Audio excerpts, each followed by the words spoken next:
Good morning friends. મિત્રો, last સેશનમાં આપણે ઉમદા વાયુઓ એટલે શું એના વિશે ચર્ચા કરી હતી. ત્યારબાદ તેની વિશેષતાઓ શું છે એના વિશે પણ ચર્ચા કરી હતી. ઉમદા વાયુઓની શોધ, જેમાં આર્ગોનની શોધ, હિલિયમની શોધ, નિયોન, ક્રિપ્ટોન, ઝેનોનની શોધ, રેડોનની શોધ, ઉમદા વાયુઓની નિષ્ક્રિયતાના કારણો તથા ઉમદા વાયુઓના પ્રાપ્તિ સ્થાન વિશે ચર્ચા અગાઉ આપણે કરી ચૂક્યા છીએ. મિત્રો, આજે આપણે ઉમદા વાયુઓનું વાયુમંડળથી અલગીકરણ વિશે ચર્ચા કરીશું. આ વાયુઓની શોધ થયા પછી આ વાયુ મિશ્રણમાંથી ઉમદા વાયુઓને અલગ અલગ કઈ પદ્ધતિથી કરવામાં આવે છે એના વિશે વિગતવાર જોઈશું. તેમાં સૌથી પહેલાં ઉમદા વાયુઓનું વાયુમંડળના વાયુમાંથી અલગીકરણ કઈ રીતે થશે તે જોઈશું. મિત્રો, આ વાયુઓની નિષ્ક્રિયતાના કારણે આ વાયુઓ એ વાયુમંડળમાં સ્વતંત્ર અવસ્થામાં જોવા મળે છે. વાયુમંડળથી તેઓનું અલગીકરણ કરવા માટે બે પદ્ધતિઓ ઉપયોગમાં લેવાય છે. એમાં સૌથી પહેલી છે રાસાયણિક પદ્ધતિ અને સેકન્ડ છે ભૌતિક પદ્ધતિ. તો રાસાયણિક પદ્ધતિની ચર્ચા કરીશું. આ પદ્ધતિ વિગતવાર જોઈશું. મિત્રો, તો ઉમદા વાયુના અલગીકરણ માટેની રાસાયણિક પદ્ધતિમાં ઉમદા વાયુનું અલગીકરણ કઈ રીતે કરવામાં આવે છે, તો આ પદ્ધતિમાં સૌથી પહેલાં બે વિભાગ પાડવામાં આવે છે. એમાંથી પહેલા તબક્કામાં વાયુમાંથી કાર્બન ડાયોક્સાઇડ, નાઇટ્રોજન અને ઓક્સિજનને રાસાયણિક પદ્ધતિ દ્વારા અલગ કરી ઉમદા વાયુઓનું મિશ્રણ મેળવવામાં આવે છે. મિત્રો, વાયુ મિશ્રણ જે હોય એમાં રહેલો ઉમદા વાયુઓનો જથ્થો, કાર્બન ડાયોક્સાઇડ અને નાઇટ્રોજન અને ઓક્સિજનનો જથ્થો, આ જથ્થામાંથી સૌથી પહેલું કામ એ કરવામાં આવે છે કે કાર્બન ડાયોક્સાઇડ, નાઇટ્રોજન અને ઓક્સિજન એને ઉમદા વાયુના વાયુ મિશ્રણમાંથી અલગ કરવામાં આવે છે અને બાકી રહેલો ઉમદા વાયુનો જથ્થો એ અલગ લેવામાં આવે છે. બીજા તબક્કામાં ઉમદા વાયુનો બાકી રહેલો જે જથ્થો છે એ વાયુના મિશ્રણમાંથી પ્રત્યેક વાયુને અલગ અલગ તાપમાને નારિયેળના ચારકોલ પર અવશોષણ દ્વારા અલગ કરવામાં આવે છે. એટલે નારિયેળનો ચારકોલ લેવામાં આવે છે મિત્રો, અને એના ઉપર વાયુ મિશ્રણને પ્રવાહિત કરવામાં આવે તો વાયુ મિશ્રણમાં રહેલા અલગ અલગ વાયુઓ એ અલગ અલગ તાપમાને નારિયેળ ચારકોલ પર અવશોષિત થાય અને એમાંથી છૂટા પાડી અને દૂર કરવામાં આવે. એમાં મિત્રો સૌથી પહેલો તબક્કો જોઈશું. તો ઉમદા વાયુનું મિશ્રણ મેળવવું, તો પહેલા તબક્કામાં વાયુ મિશ્રણમાંથી કાર્બન ડાયોક્સાઇડ, નાઇટ્રોજન અને ઓક્સિજનને દૂર કઈ રીતે કરીશું. તો પહેલા તબક્કામાં રેલે અને રામસેની પ્રથમ વિધિ જોઈશું. તો આ પદ્ધતિમાં કાર્બન ડાયોક્સાઇડને સોડા લાઇમ પર પ્રવાહિત કરી અને દૂર કરવામાં આવે. પ્રક્રિયા થશે મિત્રો, આપ જોઈ શકો છો, twice NaOH plus CO2 gives Na2CO3 plus H2O. આ પ્રમાણે કાર્બન ડાયોક્સાઇડને દૂર કરીશું. ત્યારબાદ મિત્રો ઓક્સિજનને દૂર કરવા માટે પ્રક્રિયા થશે twice CO plus O2 gives twice CO. આ પ્રમાણે મિત્રો ઓક્સિજન દૂર થશે.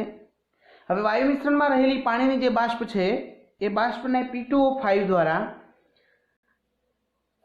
અલગ કરવામાં આવશે. તો રિએક્શન થશે મિત્રો P2O5 plus 3H2O gives twice H3PO4. અને ત્યારબાદ બાકી રહેલા નાઇટ્રોજનને સંતૃપ્ત મેગ્નેશિયમ દ્વારા અલગ કરવામાં આવે છે. એ વખતે રિએક્શન થશે મિત્રો 3Mg plus N2 gives Mg3N2. આ વાયુને વારંવાર ગરમ કોપર તથા મેગ્નેશિયમ પર પ્રવાહિત કરીને બાકી રહેલો ઓક્સિજન તથા નાઇટ્રોજનને સંપૂર્ણપણે અલગ કર્યા બાદ પ્રથમ તબક્કાની અંતિમ નિપજ તરીકે આપણને ઉમદા વાયુનું વાયુ મિશ્રણ પ્રાપ્ત થાય છે. હવે વાયુ મિશ્રણમાંથી આપણે કાર્બન ડાયોક્સાઇડ, નાઇટ્રોજન અને ઓક્સિજનને તો દૂર કરી દીધા. હવે બાકી રહેલું જે ઉમદા વાયુનું વાયુ મિશ્રણ છે, જે પ્રથમ તબક્કાની અંતિમ નિપજ છે, આ વાયુ મિશ્રણને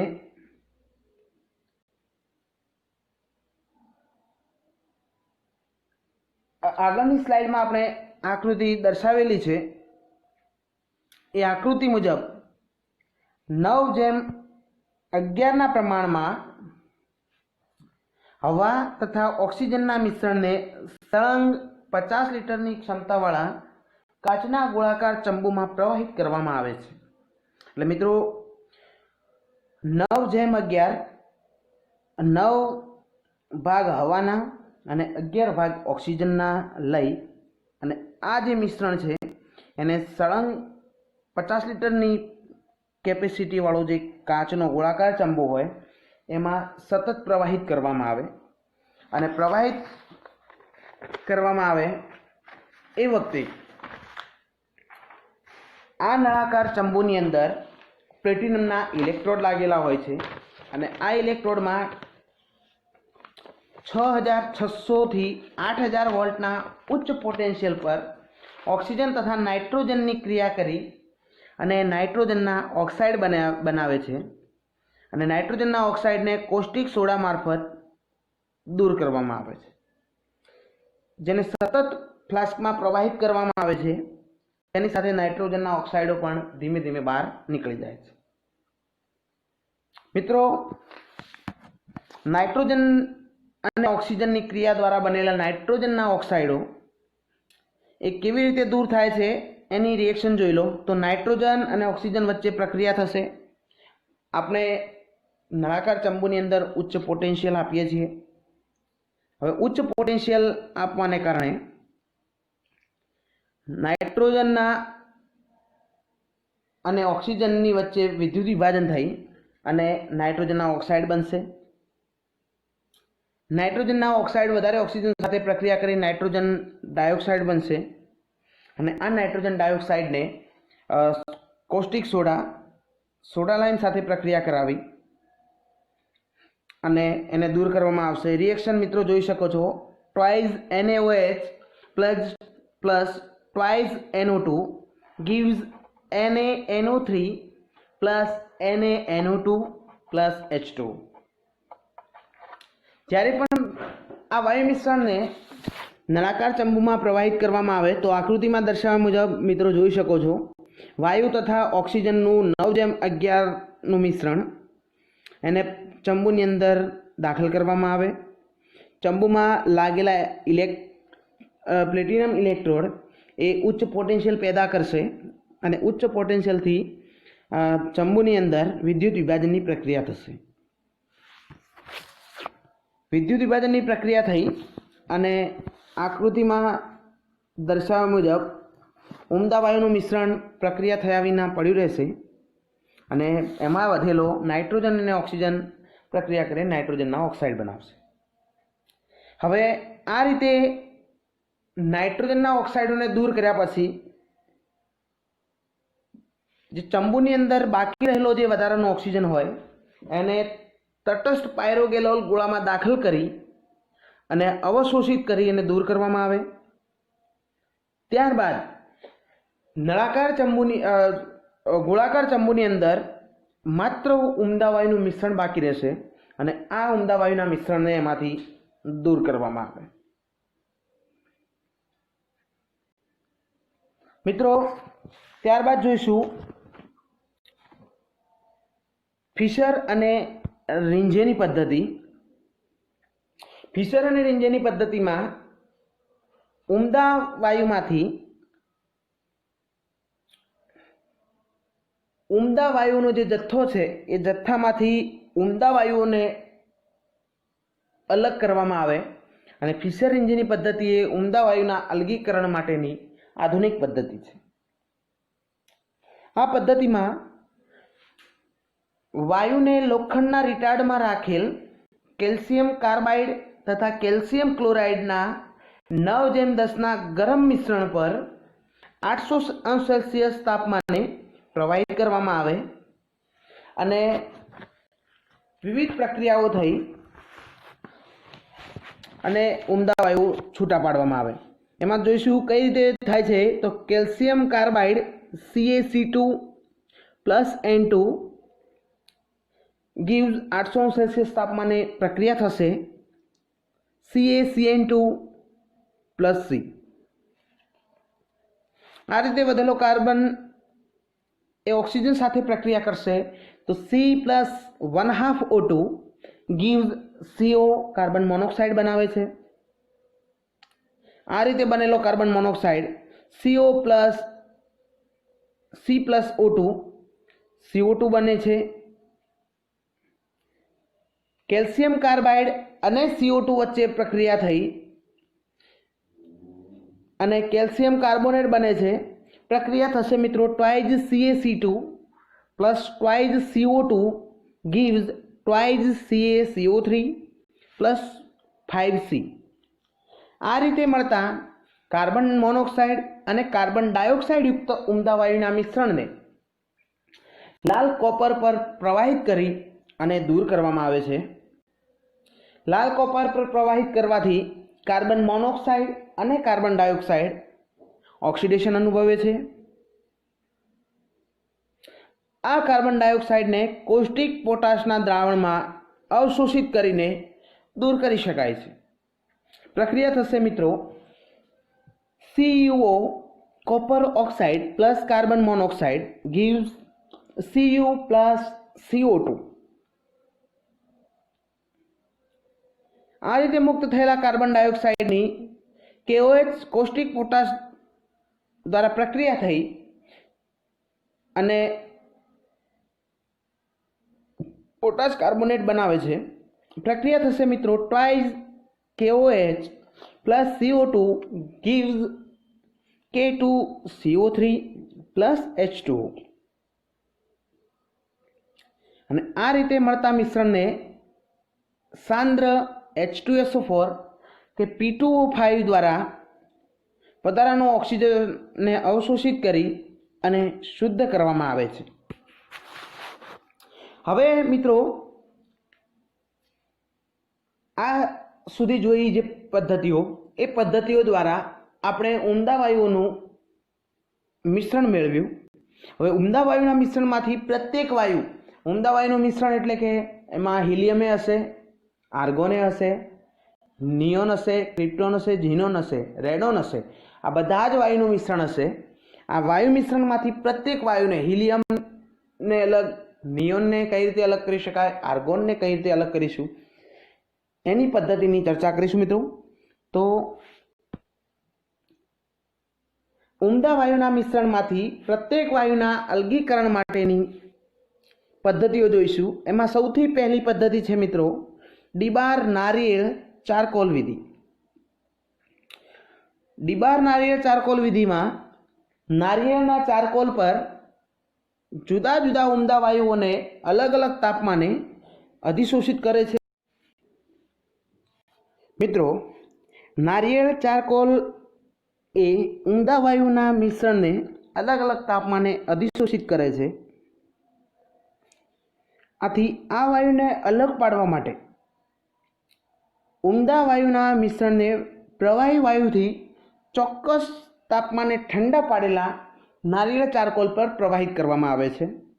આ પદ્ધતિમાં ઉપયોગમાં લેવાતા નારિયેળ ચારકોલને અલગ અલગ તાપમાને રાખવામાં આવે છે અને ઠંડો પાડવામાં આવે છે।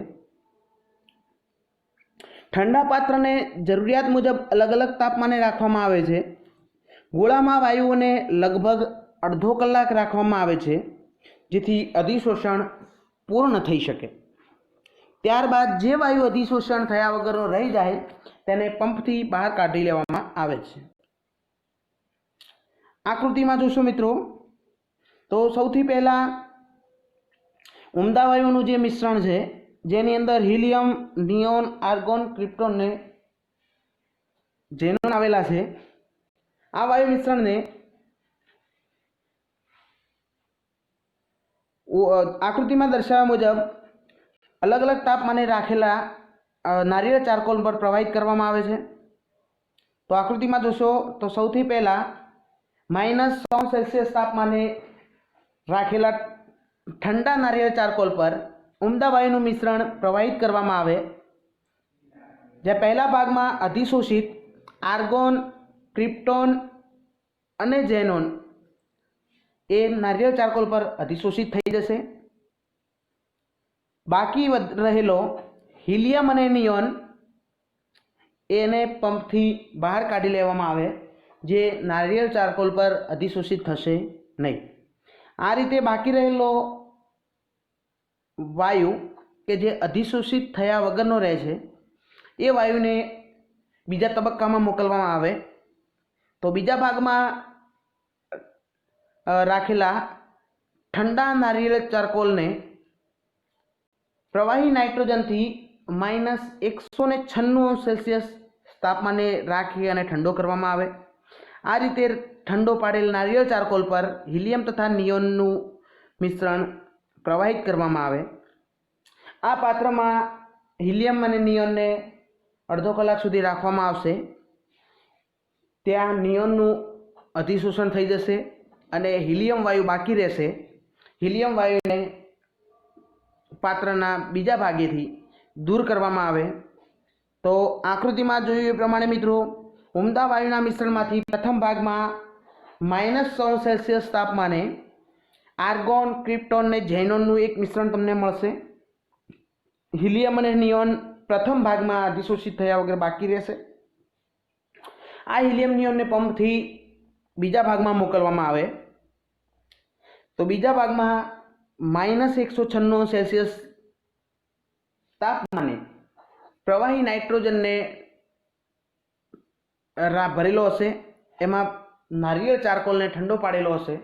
आ ठंडा नारियल चारकोल पर हीलियम नियोन ने प्रवाहित करी अने -180 तापमाने नियोनનું संपूर्ण अधिशोषण थई जशे अने हीलियम वायु अधिशोषित थया वगरनो बाकी रहेशे, एने पात्रना बीजा भागेथी दूर करवामां आवे।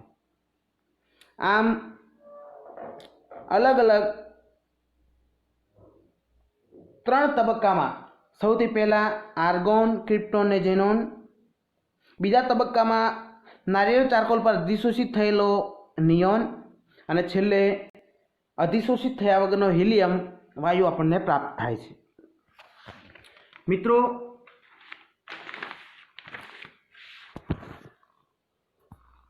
आकृति में जोयुं प्रमाणे हीलियम अने नियोन वायु ए प्रथम तापमाने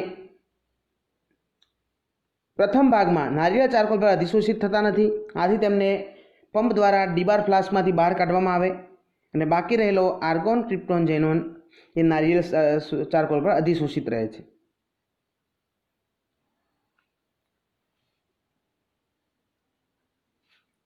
मित्रों हीलियम और नियोन वायुना मिश्रण ने -180 सुधी आपणे आगळ वात करी ए प्रमाणे -180 सुधी ठंडा नारियल चारकोलना संपर्कमां लाववामां आवे, जेमांथी नियोन वायुनुं अधिशोषण थई जशे अने हीलियम वायु अधिशोषित थतो नथी। आम सर्वप्रथम 2 निष्क्रिय वायुओने अलग करी शकाय छे। हवे आर्गोन, क्रिप्टोन ने ઝેનોન वायुनुं जे मिश्रण छे एने नारियल चारकोल पर अधिशोषित रहे छे। आ प्रवाही वायु ने -180 सुधी ठंडू पाडवामां आवे। आम करवाथी आर्गोन वायु द्राव्य थशे, जेने अलग करवामां आवे। क्रिप्टोन अने ઝેનોન वायु ए नारियल चारकोल पर अधिशोषित रहे छे। हवे जो आ चारकोलनुं तापमान -90° सुधी वधारवामां आवे तो क्रिप्टोन वायु मुक्त थाय छे, ज्यारे ઝેનોન वायु ए नारियल चारकोल पर अधिशोषित रहे छे। आम आ रीते आ पद्धतिथी वायु मिश्रणमांथी निष्क्रिय वायु ने अलग अलग तापमाने ठंडा पाड़ीने छूटा पाड़ी शकाय छे।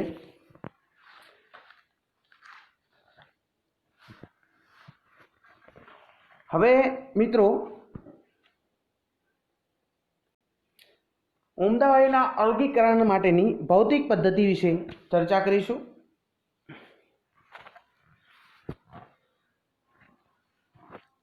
તો ઉમદા વાયુઓને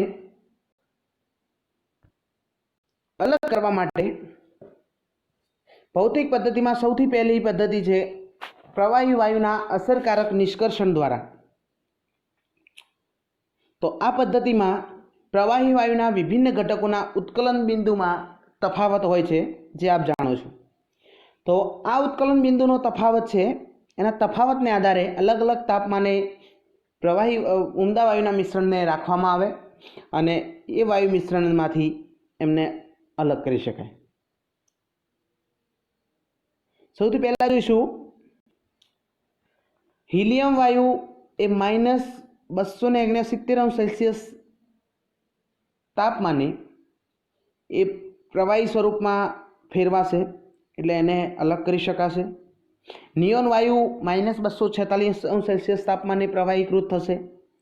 હાઇડ્રોજન વાયુ -253° તાપમાને અને આર્ગોન વાયુ -186° તાપમાને પ્રવાહીકૃત થશે। ક્રિપ્ટોન વાયુને -152° તાપમાને લાવવામાં આવે તો એ પણ પ્રવાહીકરણ અનુભવે અને એને દૂર કરી શકાય।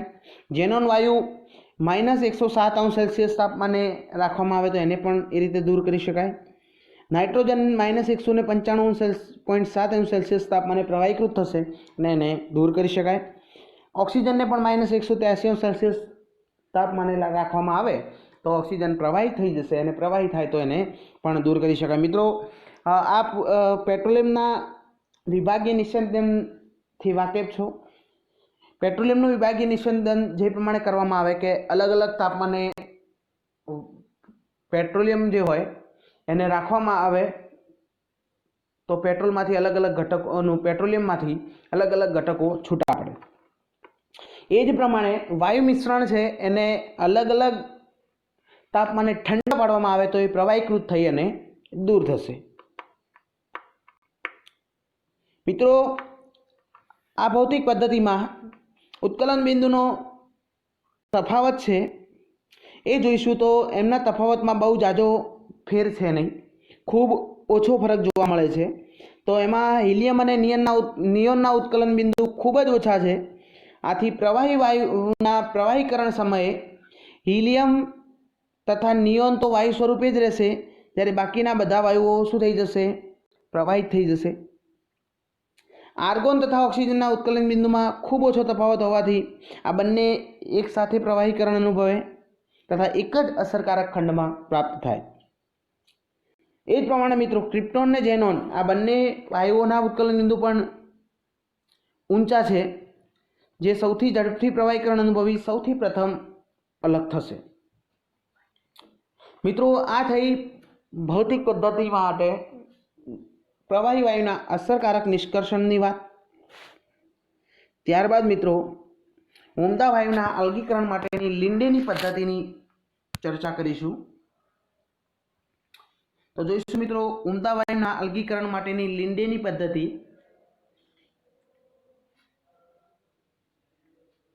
ઉમદા વાયુના અલગીકરણ માટેની લિંડેની પદ્ધતિમાં મિત્રો આપ આકૃતિ જોશો તો આકૃતિમાં ઉમદા વાયુના અલગીકરણ માટેની લિંડેની ભૌતિક પદ્ધતિના સાધનો ગોઠવેલા છે, જેમાં એકબીજા ઉપર બનેલા બે અસરકારક નળાકાર હોય છે, જેમની અંદરની તરફ બફીલ પ્લેટો લાગેલી હોય છે। આ બંને અસરકારક ખંડોની વચ્ચે પ્રવાહી ઓક્સિજન રહે છે। ઠંડા તથા સમાન પ્રકારના વાયુઓને સાધનના નીચલા ભાગમાંથી પ્રવેશ કરાવવામાં આવે છે, જેમનું પ્રસરણ થવાથી તે ઠંડા પડે છે। જૂલ થોમ્સન પ્રભાવને કારણે બાષ્પશીલ વાયુઓ પ્રવાહીકરણ અનુભવે છે, જેને પ્રથમ ભાગમાંથી દૂર કરવામાં આવશે। બાકી રહેલા વાયુઓ હિલિયમ, નિયોન તથા નાઇટ્રોજન એ ઉપરની તરફ જાય છે, તો પણ તે ઠંડા પડી અને પ્રવાહીકરણ અનુભવશે। અને આ રીતે ઠંડા પડી પ્રવાહીકરણ અનુભવ્યા પછી એમને અસરકારક ખંડ વિભાગ 2 એમાંથી દૂર કરવામાં આવે। પ્રથમ ભાગમાંથી જે પ્રવાહી મિશ્રણ મળે છે એને પંપ દ્વારા ઉપરના અસરકારક ખંડમાં મોકલી દેવામાં આવે। આ રીતે ભાગ 2 ને પણ પંપ દ્વારા ઉપરના અસરકારક ખંડમાં મોકલવામાં આવશે અને આ રીતે પ્રવાહી વાયુઓ કુલ 3 ભાગમાં છૂટા પડશે, જેમાં પ્રથમ ભાગમાં હિલિયમ, નિયોન અને નાઇટ્રોજન, દ્વિતીય ભાગમાં આર્ગોન અને ઓક્સિજન અને તૃતીય ભાગમાં ઓક્સિજન, ક્રિપ્ટોન અને ઝેનોન વાયુનું મિશ્રણ આપણને પ્રાપ્ત થાય છે। એમાં સૌથી પ્રથમ ભાગ અલગ પડેલ પ્રથમ ભાગમાં અત્યંત બાષ્પશીલ વાયુઓ હિલિયમ, નિયોન તથા નાઇટ્રોજન એ અસરકારક વિભાગના સૌથી ઉપરના ભાગમાંથી પ્રાપ્ત થાય છે। મિત્રો આકૃતિમાં જોશો તો તમને ખ્યાલ આવી જશે કે પ્રથમ પૃથ્થકરણ ભાગમાંથી હિલિયમ, નિયોન અને નાઇટ્રોજન દૂર થાય છે। દ્વિતીય પૃથ્થકરણ ભાગ બી એમાંથી મિત્રો આર્ગોન તથા ઓક્સિજનનું મિશ્રણ પ્રાપ્ત થાય છે। આ વાયુઓ પ્રવાહી ઓક્સિજનના ઉપરના ભાગમાંથી મળે છે।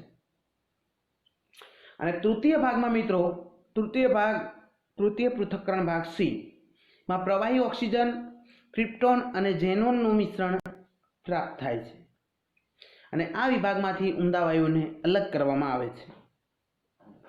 આકૃતિમાં દર્શાવ્યા પ્રમાણેના લીંડીના સાધનમાં થી છૂટા પાડેલા વાયુઓને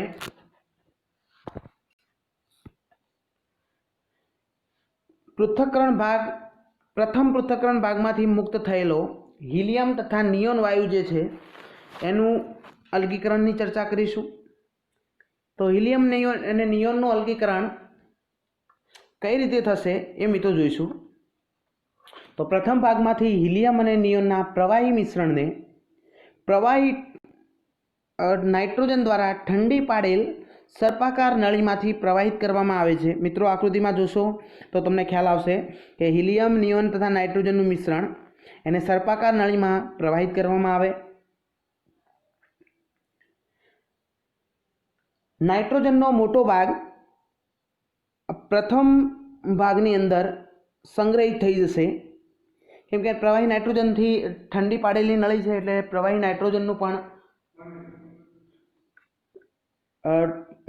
નાઇટ્રોજન એ સંગ્રહિત થઈ જશે તથા હિલિયમ અને નિયોન અને બાકી રહેલો નાઇટ્રોજન એનું મિશ્રણ આગળ જશે। તો બાકી રહેલા નાઇટ્રોજનને 800 સેલ્સિયસ તાપમાને ગરમ કેલ્શિયમ કાર્બાઇડ પર પ્રવાહિત કરી અને કેલ્શિયમ સાયનાઇડના સ્વરૂપમાં ફેરવી અને દૂર કરવામાં આવે। પ્રક્રિયા થશે મિત્રો, calcium carbide plus nitrogen 800 Celsius તાપમાને ગરમ કરવામાં આવે તો કેલ્શિયમ સાયનાઇડ મળશે અને કાર્બન મુક્ત થશે। આ રીતે કેલ્શિયમ સાયનાઇડને દૂર કર્યા પછી હિલિયમ તથા નિયોન વાયુનું જે મિશ્રણ બાકી રહેશે એ મિશ્રણને ફરીથી પ્રવાહી નાઇટ્રોજન દ્વારા ઠંડી પાડેલ સર્પાકાર નળીમાંથી પસાર કરતા નિયોન વાયુ એક ઘન સ્વરૂપમાં પરિવર્તિત થઈ જાય છે અને હિલિયમ વાયુ એ વાયુ અવસ્થામાં રહેશે। તો આ રીતે વાયુ અવસ્થામાં રહેલા હિલિયમને પાત્રની બીજી બાજુથી એકઠો કરવામાં આવે છે। નિયોન વાયુને ઘન અવસ્થામાંથી દૂર કરવામાં આવે અને પ્રથમ ભાગમાં નાઇટ્રોજનને દૂર કરવામાં આવે। મિત્રો આકૃતિમાં જોશો તો તમને ખ્યાલ આવશે કે સૌથી પહેલાં હિલિયમ, નિયોન અને નાઇટ્રોજનનું મિશ્રણ હતું, એમાંથી નાઇટ્રોજન વાયુ મોટા ભાગનો પ્રવાહીકરણ અનુભવી અને પાત્રના પ્રથમ ભાગમાંથી દૂર થઈ ગયો। બાકી રહેલો નાઇટ્રોજન, હિલિયમ અને નિયોન વાયુનું મિશ્રણ એ સર્પાકાર નળીમાંથી પ્રવાહિત થઈ અને આગળ જતાં 800 સેલ્સિયસ તાપમાને ગરમ કરેલા કેલ્શિયમ કાર્બાઇડ પર પ્રવાહિત કરવાથી હિલિયમ અને નિયોન બંને પ્રક્રિયા થયા વગર બાકી રહેશે અને એમાં રહેલો નાઇટ્રોજન એ કેલ્શિયમ સાયનાઇડ સ્વરૂપે દૂર થાય છે। હવે હિલિયમ અને નિયોનનું જે મિશ્રણ છે એને આગળ જતા પાત્રના બીજા ભાગની અંદર પ્રવાહી નાઇટ્રોજનથી ઠંડા પાડેલ સર્પાકાર નળીમાંથી પસાર કરતા નિયોન વાયુ ઘન સ્વરૂપમાં ફેરવાઈ જશે, ત્યાંથી નિયોન વાયુને દૂર કરવામાં આવે, અને હિલિયમ વાયુ એ વાયુ સ્વરૂપમાં જ રહેશે અને પાત્રના બીજા ભાગમાંથી એકઠો કરવામાં આવે છે. મિત્રો, હિલિયમ અને નિયોનનું અલગીકરણમાં ખ્યાલ આવી ગયો હશે. હવે જોઈશું આર્ગોનનું અલગીકરણ. આર્ગોનનું અલગીકરણ ભાગ 2. તો દ્વિતીય પૃથ્થકરણ ભાગમાંથી આપણને પ્રાપ્ત થયેલો આર્ગોન તથા ઓક્સિજનનું મિશ્રણ એ આર્ગોન તથા ઓક્સિજનવાળા ભાગને એક ખંડમાંથી પસાર કરવામાં આવે છે, જેમાં સર્પાકાર નળીમાંથી પ્રવાહી નાઇટ્રોજન પસાર કરવામાં આવે. અહીં ઓક્સિજનની અધિકતમ માત્રા એ સંગ્રહિત થઈ જાય. પ્રવાહી ઓક્સિજન ઠંડો પાડેલો છે એટલે વાયુ સ્વરૂપમાં રહેલો ઓક્સિજન પણ શું થઈ જશે? પ્રવાહી સ્વરૂપમાં ફેરવાશે. એટલે મોટાભાગનો ઓક્સિજન અહીંયા પ્રવાહી સ્વરૂપમાં ફેરવાઈ અને ત્યાં પાત્રના તળિયે એકઠો થઈ જશે. અને આર્ગોન વાયુ એ વાયુ સ્વરૂપમાં જ રહેશે, જેને પાત્રના ઉપરના ભાગેથી દૂર કરવામાં આવે. આ રીતે પ્રાપ્ત થતા વાયુ સ્વરૂપ આર્ગોનમાં થોડા ઘણા અંશે ઓક્સિજનની અશુદ્ધિ હાજર હોય છે, જેને ગરમ કોપર પર પ્રવાહિત કરવાથી ઓક્સિજન દૂર થાય છે અને આર્ગોન વાયુ એ આપણને મુક્ત સ્વરૂપે મળે છે. ત્યારબાદ મિત્રો ક્રિપ્ટોન તથા ઝીનોન વાયુનું અલગીકરણની ચર્ચા કરીશું. તો હિલિયમ, નિયોન અને નાઇટ્રોજનને અલગ કર્યા પછી આર્ગોન ને ઓક્સિજનને અલગ કરવાની વિધિ જોઈ, અને આર્ગોન ઓક્સિજનને અલગ કર્યા પછી હવે મિત્રો ક્રિપ્ટોન અને ઝેનોનનું અલગીકરણ કઈ રીતે થશે એના વિશે ચર્ચા કરીશું. તો તૃતીય પૃથ્થકરણ ભાગ C, એમાંથી આપણને પ્રવાહી ઓક્સિજન, ક્રિપ્ટોન તથા ઝેનોનનું મિશ્રણ મળે છે. તો આ મિશ્રણમાંથી ઓક્સિજનને બાષ્પીભવન કરી અને દૂર કરી શકાય છે. તો બાકી રહેતો ક્રિપ્ટોન અને ઝીનોન ના ઉત્કલન બિંદુમાં ખૂબ જ તફાવત હોવાથી તેને અસરકારક બાષ્પાયન દ્વારા સરળતાથી અલગ પાડી શકાય છે. મિત્રો, આકૃતિમાં જોશો તો પાત્રના પ્રથમ ભાગમાંથી પ્રવાહી ઓક્સિજન, ક્રિપ્ટોન અને ઝેનોન વાયુનું મિશ્રણ દાખલ કરવામાં આવે, જ્યાં -165°C તાપમાને ઠંડા પાડેલ વાયુ દ્વારા ઓક્સિજનનું પ્રવાહીકરણ થશે નહીં, એ વાયુ સ્વરૂપે રહેશે, જે પાત્રના ઉપરના ભાગેથી દૂર કરવામાં આવે. આ તાપમાને આપણને ક્રિપ્ટોન અને ઝેનોનનું પ્રવાહી મિશ્રણ મળશે. આ પ્રવાહી મિશ્રણને પાત્રના બીજા ભાગમાં લઈ જવામાં આવે તો બીજા ભાગમાં પણ -130°C તાપમાને ઠંડો પાડેલ વાયુ દ્વારા પાત્રમાં ઝેનોન વાયુનું પ્રવાહી મિશ્રણ મળશે, જ્યારે ક્રિપ્ટોન વાયુ એ પ્રવાહીકરણ અનુભવશે નહીં. એને પણ પાત્રના બીજા ભાગમાંથી ઉપરના ભાગેથી દૂર કરવામાં આવશે, જે વાયુ સ્વરૂપે રહેશે, અને પાત્રના તળિયેથી ઝેનોન વાયુને પ્રવાહી સ્વરૂપે દૂર કરવામાં આવશે. મિત્રો, આજના સેશનમાં જોયું કે સૌથી પહેલાં ઉમદા વાયુનું જે વાયુ મિશ્રણ હતું એ વાયુ મિશ્રણનું અલગીકરણ. તો વાયુમંડળના વાયુ અને ઉમદા વાયુઓનું જે મિશ્રણ હોય એમાંથી વાયુમંડળના વાયુઓને દૂર કરવામાં આવે અને એમાં રહેલા ઉમદા વાયુને અલગ તારવવામાં આવે. ઉમદા વાયુને અલગ પાડ્યા પછી ઉમદા વાયુના મિશ્રણમાંથી પ્રત્યેક ઉમદા વાયુના અલગીકરણ વિશેની ચર્ચા કરી. એમાં ડીબાર નારિયેળ ચારકોલ વિધિ જોઈ. પ્રવાહી વાયુના અસરકારક નિષ્કર્ષણ દ્વારા ઉમદા વાયુનું અલગીકરણની પણ ચર્ચા કરી. ત્યારબાદ ઉમદા વાયુના અલગીકરણ માટેની લિંડેની પદ્ધતિના સાધન દ્વારા વાયુ મિશ્રણમાંથી વાયુઓને 3 ભાગમાં છૂટા પાડ્યા, અને આ રીતે 3 ભાગમાં છૂટા પાડ્યા પછી હિલિયમ તથા નિયોનનું અલગીકરણ જોયું, આર્ગોન અને ઓક્સિજનનું અલગીકરણ જોયું, અને ત્યારબાદ ક્રિપ્ટોન તથા ઝેનોનનું અલગીકરણની પણ ચર્ચા કરી.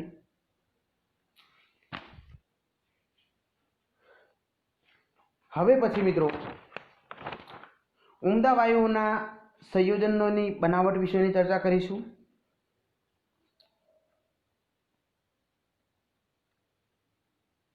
Thank you.